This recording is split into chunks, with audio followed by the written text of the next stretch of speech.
Straight ahead on IU NewsNet, a proposed law targeting transgender children and teens is headed to the governor's desk.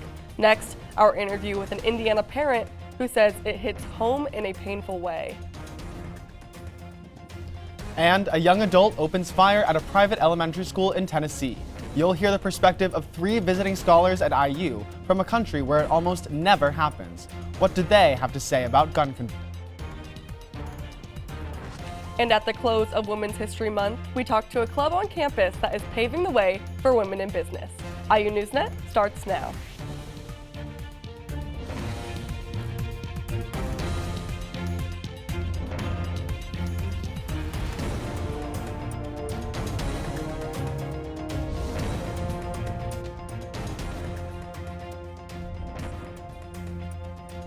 Welcome to IU NewsNet. I'm Ashley Horner. And I'm Jonathan Breckler. The Indiana House Legislature this week passed a bill targeting transgender youth. Legislators, parents, activists, and members of the trans community have given passionate and emotional testimony at the State House over the past month. I interviewed some of those who testified to find out the level of impact this bill might have. It's unfair to the children, it's unfair to the parents, and it's just cruel. It's cruel. Alicia Hunter is an activist and mother to a transgender high schooler who she is keeping anonymous for his own protection.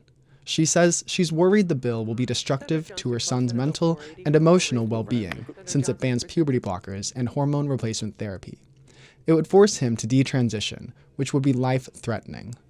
Personally, for my child, he's been suicidal in the past. I'm really, really worried that this will sort of push him back over the edge. Hunter's journey with her child began almost 4 years ago when he sent her an email before leaving for school. He identified himself as transgender, disclosed his new name, and asked only that his parents still love and support him. There was just no question from either of us that we were going to do whatever our child needed. The executive director of Gender Nexus says this bill is a prime example of government overreach. The parents who are the people who are most intimately involved in their kids' medical decisions, their rights are out the window. They don't have any rights at all. There are 29 established medical organizations that recognize the necessity of treatment for gender dysphoria. Among those are the American Academy of Pediatrics, the American Medical Association, the Endocrine Society, and the American Psychological Association, who just last year released an article titled "Leave Gender-Affirming Care to Medical Experts, Not Politicians." Testimony included both support and opposition from legislators, parents, and advocacy groups. The author of the bill says that passing it is common sense. Senators, we have the medical, moral, and legal obligation to protect Hoosier children. However, his colleagues provide a much different interpretation. Are you really trying to protect children? 10 seconds. Are you actually trying to demonize children? Indiana is considered a red state, highly conservative, and transphobic sentiments are felt throughout the state. Even here in Bloomington, trans youth are under attack after one teacher posted a sign on his classroom door. And we have more on that sign right now. The Monroe County Community School Corporation has responded to public backlash over what some call an anti-trans bullying incident last week. MCCSC confirmed in a press release that a Bloomington North high school teacher approved of a litter box to be placed in a classroom. Social media posts also show a sign saying, "All animal identifying students welcome." Many labeled this incident as transphobic. Bloomington North High School principal Matt Stark responded to a backlash in a statement saying, quote, "All our students strive to provide a supportive and inclusive environment. We are bully-free campus and we have very strict procedures for addressing reported bullying. If a student experiences or witnesses bullying, they should immediately report it to a school administrator," end quote. The Monroe County Community School Corporation said the incident remains under review and gave no further comment. Gun control is front and center again this week after a mass shooting at a private elementary school in Nashville, Tennessee on Monday. This is the 130th mass shooting in America just since January. The 28-year-old shooter was born female but identified as a transgender man and was a former student at the school. The shooter killed 3 9-year-olds and 3 adult workers before being shot and killed by police. Police have since discovered the attacker legally purchased 7 weapons despite being treated for mental disorder. A survivor of a mass shooting at a parade last July told the media gathered here, "Enough is enough." I have met with over 130 lawmakers. How is this still happening? How are our children still dying, and why are we failing them? Gun violence is the #1 killer of children and teens. It has overtaken cars. Police say they believe the shooter had specific reasons for targeting the school. They are investigating a number of social media posts and texts to loved ones for a possible motive. America has more mass shootings than any other country on earth, and Indiana has one of the most permissive gun laws in the country. You don't even need to have a permit to carry. IU NewsNet's Dom Hyab joins us with a perspective we don't often hear. Dom? That's right. It's the perspective of 3 young scholars from Germany who were arriving at IU when the shooting happened. How do they react to the sheer number of mass shootings here? I asked them.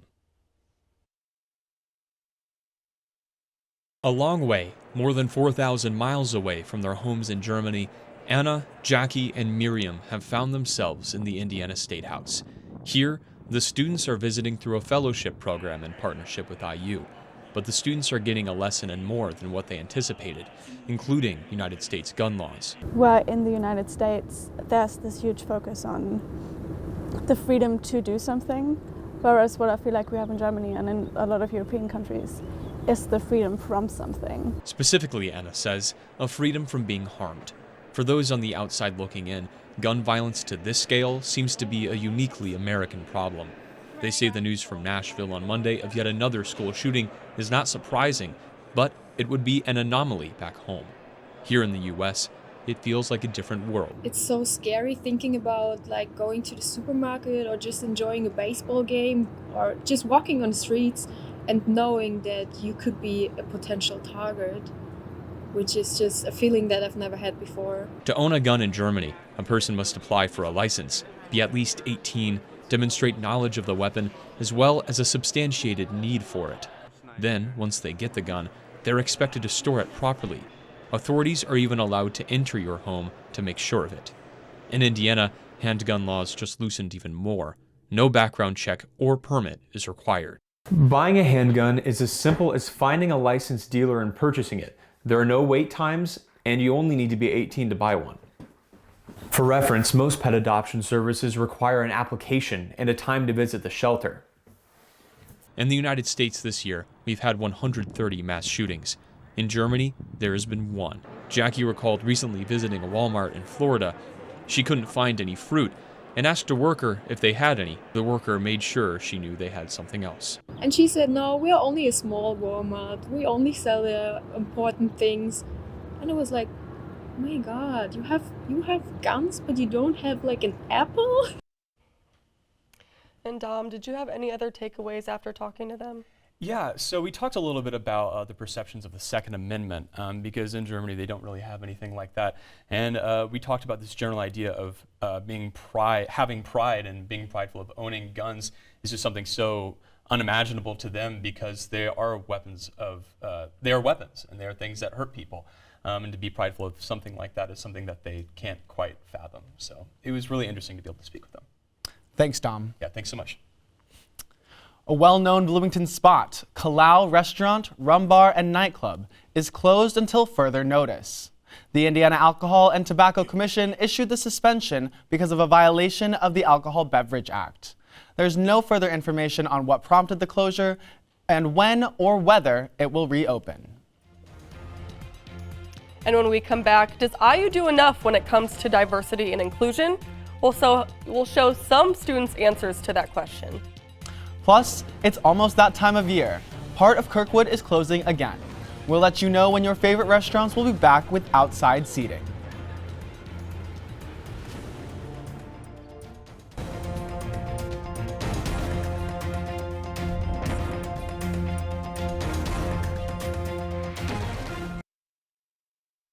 Units responding to 211 South Indiana Avenue information. The dean called in, advised there is smoke in the building, third floor, faculty conference room, and the ground level. That was the scanner call that made for a quick evacuation of Moyer Law School yesterday. The evacuation was around 1 in the afternoon. The Bloomington Fire Department said a burned out belt in the HVAC system was the source of the smoke. Everyone got out quickly, and the responding fire crews were able to air out the building and remove the smoke.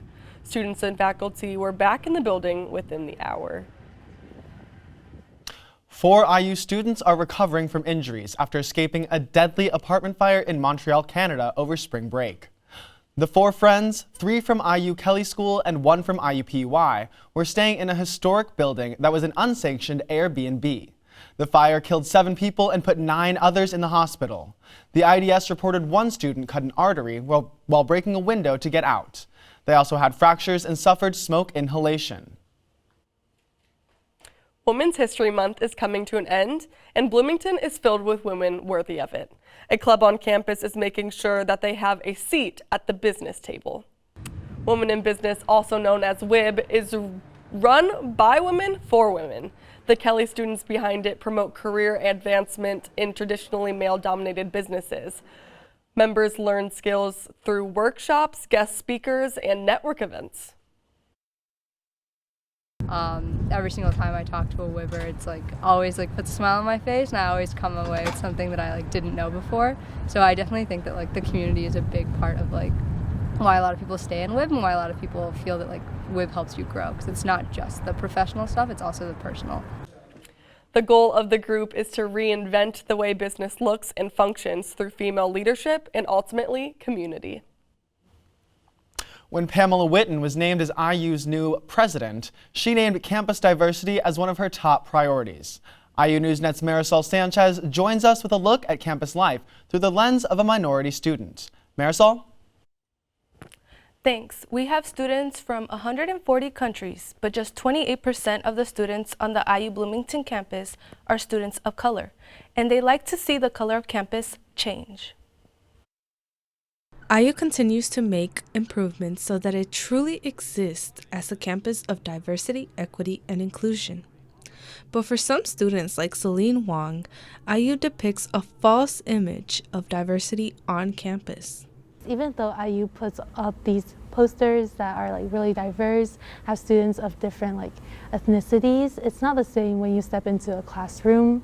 There's definitely not the same feeling. When it comes to the ratio of students of color to white students, it is a culture shock for many students like Desiree Taylor. It's intimidating, definitely intimidating, because most of the time you're one of only minorities in most of your classes, and it's really hard to make community. Although there is an increase of diversity numbers, it does not necessarily mean that there is a sense of inclusivity on campus, especially with the rise of anti-Asian racism experienced by students. I'm very frustrated because it could have been prevented, and yeah, just lots of frustration. What is IU doing to protect our students? IU is working to bring more diverse faculty and make campus more inclusive by creating a sense of belonging. But students still feel like there is more work to be done. And instead of being reactive, I feel definitely need to be more proactive in educating people, but also giving our students protection. To learn more about IU's diversity, equity, and inclusion, visit diversity.iu.edu. Now back to you. Thanks, Marisol. With only 6 weeks left until graduation, the nervous energy is building, anticipation and jitters. Seniors are deep into the job searches, and some call that a full-time job. I went out to ask some seniors what they're finding and feeling. It's just really stressful trying to balance between applying to random things online, but then also trying to network and find things like that. So I would say it has been tough on my mental health. Yeah, I'm nervous about getting a job, and I believe that a lot of places that are saying they're hiring are lying about it. I feel like it's probably more common than it was 20 years ago. I just have to like remind myself that like everyone's path is different. Like I feel like I kind of compare myself to a lot of my other friends, but I feel like I have a good feeling everything will be okay, and I'm just like gonna take it like one day at a time. It's definitely in the back of my mind that it's creeping up, but I think I kind of just knew that I would land somewhere, and even if it wasn't the perfect situation, I knew I could possibly turn it into a good situation. So I wouldn't say I was worried. It was more of just maybe comparison to some people. Undergraduate commencement is Saturday, May 6th. Flower buds are opening, and that means Kirkwood is closing. To road traffic, at least. You can eat outside starting Monday. The Kirkwood Dining Outdoor program means several blocks will be open only to foot traffic until the end of September. Closing parts of Kirkwood allows restaurants and businesses to expand into the street, providing extra seating. The City Council voted last month to resume the project, but adjust the dates a bit. What has become a rite of spring began during COVID-19 social distancing. When we come back, IU may be out of March Madness, but one alumnus still has a shot. More on IU's connection to the Final Four. And the world's greatest college weekend is just a few weeks away. We'll tell you which teams made it through quals and who to look out for in Little Five. IU NewsNet Sports coming up next.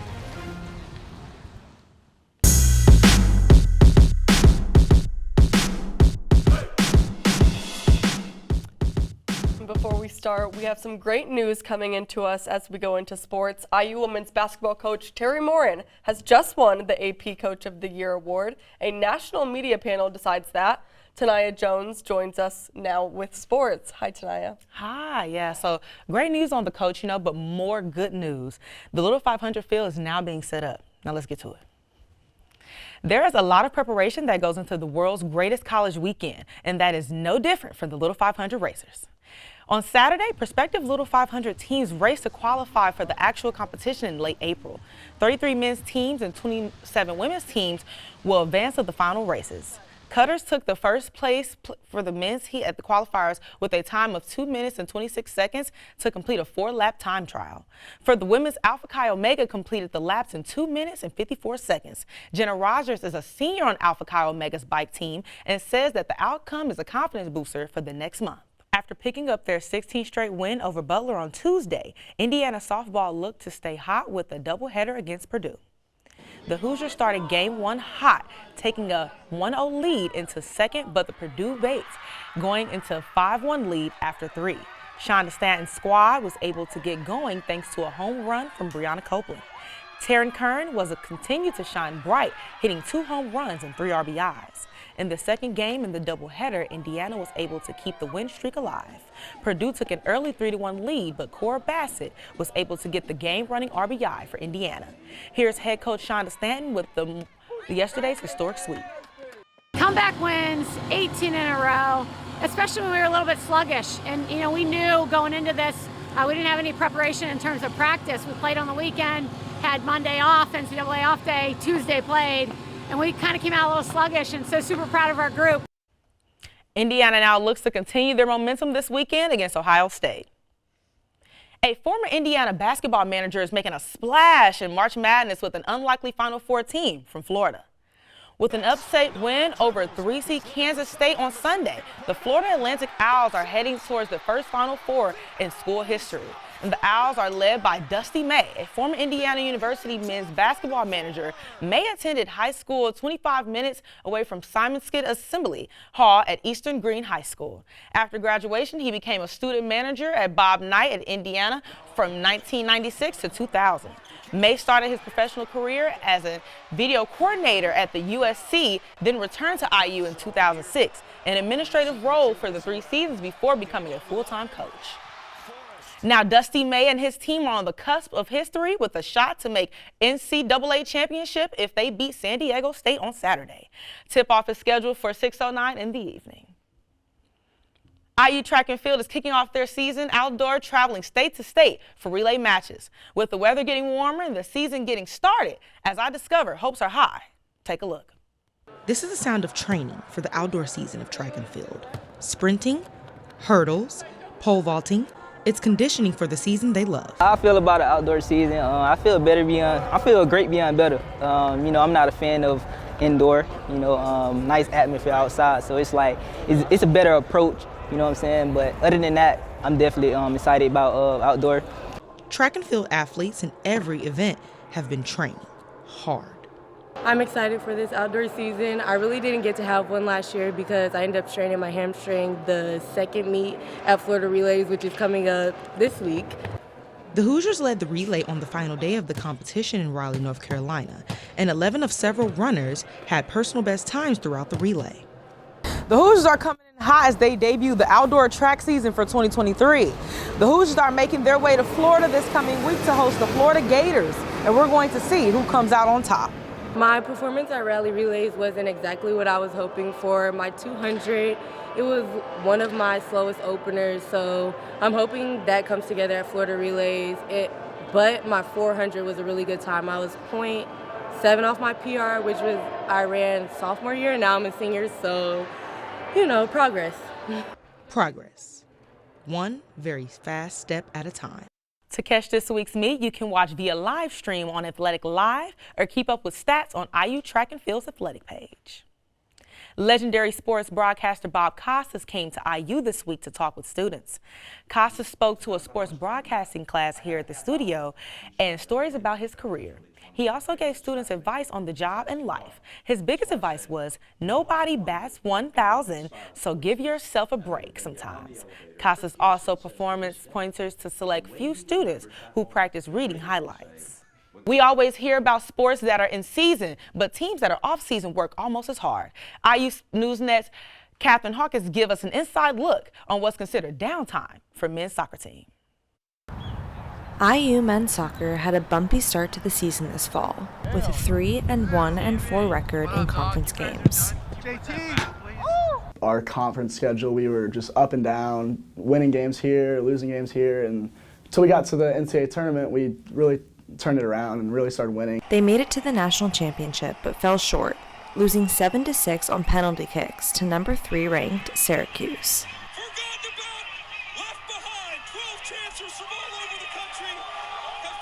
The team has lost 4 of its starters and 14 others have graduated or transferred, but new guys coming in, fighting for their spot every day, so it's been really cool to see all these freshmen, even from the first day they were here in August, just have grown so much and now really fighting for competition and for a spot in the lineup. The team is hungry for redemption, training 20-hour weeks, even in the off-season. Whether they're out here or in here, the spring is a perfect time to get ready for the fall season. There's high competition and we're excited to get these games under our belts. We're firing on all cylinders for the fall. Cylinders that they hope will smooth the way for a winning season. With IU NewsNet, I'm Catherine Hawkins. The team has played in 2 games already this spring, and it looks like hard work is paying off. With a win against Butler 2-0 and Louisville 4-0. Their next match is on April 1st against SLU. It's transfer portal season in college basketball. Both Indiana teams are seeing changes in their rosters. Junior Jordan Geronimo became the latest Hoosier to enter the portal this week. Sophomores Tamar Bates and Logan Duncombe also entered the portal recently. Indiana men's basketball added Ball State center Peyton Sparks from the portal this week. And on the women's side, forwards Mona Zarch and Keandra Brown announced their intentions to transfer. And some good news for Indiana women's basketball. Head coach Terry Mormon was named assistant coach for the 2023 U.S. Basketball Women's U19 World Cup team. And as we told you at the top of sports, was just named AP Coach of the Year. Quite an honor. Great news about Coach Terry, and we didn't get to make it to the Sweet 16, but have you guys been following the Final Four? I definitely haven't. My bracket busted pretty early on, so I don't really have any horses in the race anymore. For the men's, absolutely not. But for the women's, I still do have South Carolina. But besides that, my bracket's completely busted. I get it. Okay. Thanks, Taniya.